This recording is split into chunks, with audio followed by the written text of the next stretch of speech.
When I met with Michael DeGroote to talk about our plans for the university, our vision for the university, our conversation focused around international excellence and what would really draw McMaster to the attention of the world in terms of scholarship and education. And I said it was medicine. He agreed with that, and he said, let's make it happen. And that was the genesis of the gift.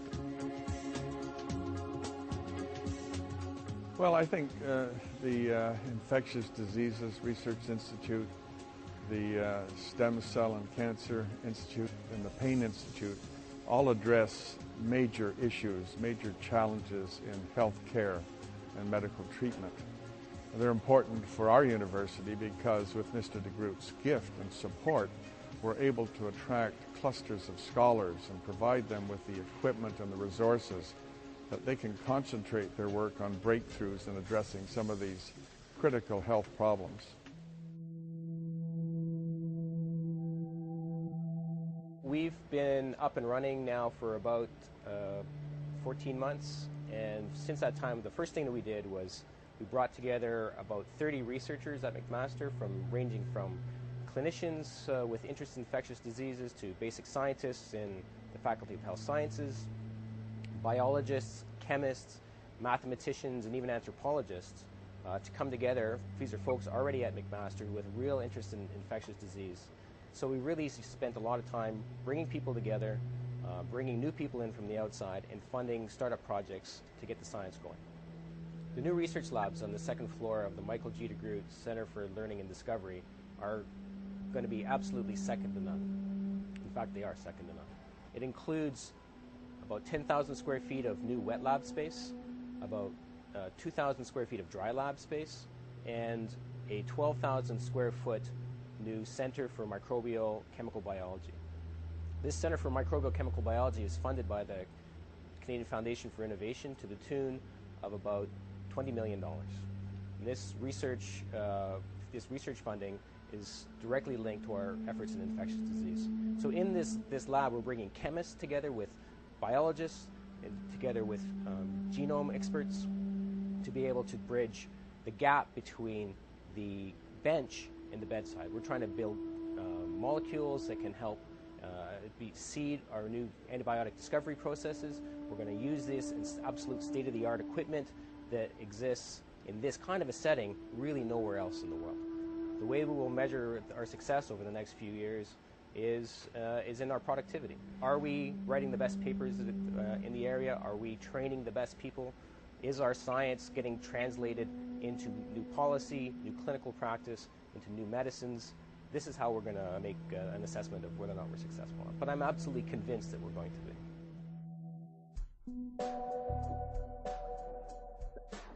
This new institute, Michael G. DeGroote Institute for Pain, Care and Research, will further advances in pain. What we hope to do in this institute is to integrate basic science research, clinical research, and clinical management all under one institute, so we can carry out and evaluate new drugs, new therapies for pain. The major advantage I would say is the McMaster tradition of integrating basic science and clinical work together. And we have done that in many areas. In this institute, the Michael G. DeGroote Institute of Pain, Care and Research, we are going to be working both with the basic scientists and with the clinical researchers and the clinicians together and integrating the whole area of pain under one institute. This is unique at McMaster. We have done that very well, and we want to further that in pain area so our patients benefit at the end.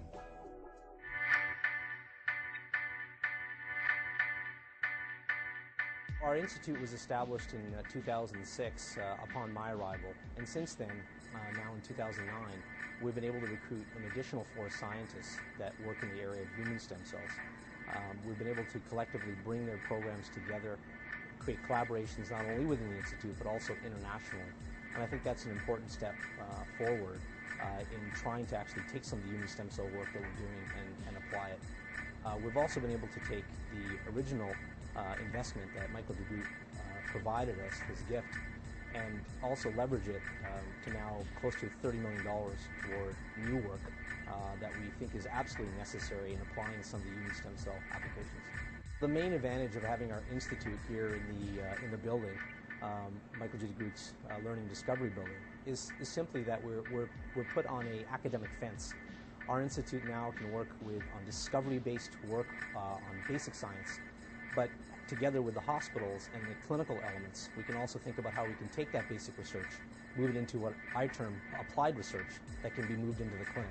And I think that's a very unique aspect of our institute that I think many other institutes around the world will soon adopt as we start to move some of our work forward.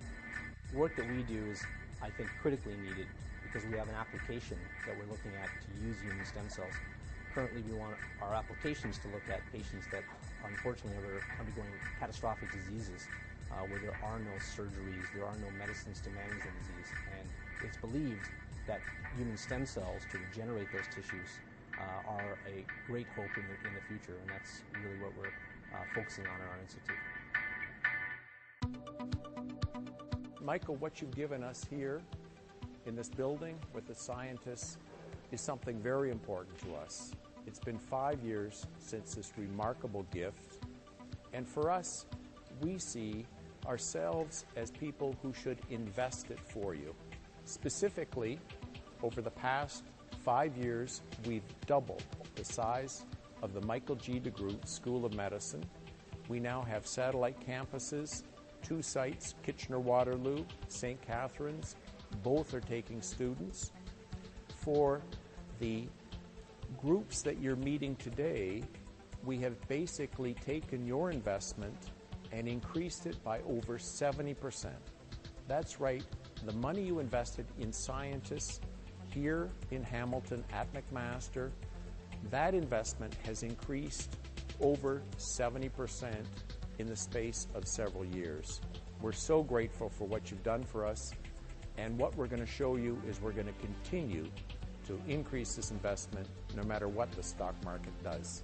Thanks.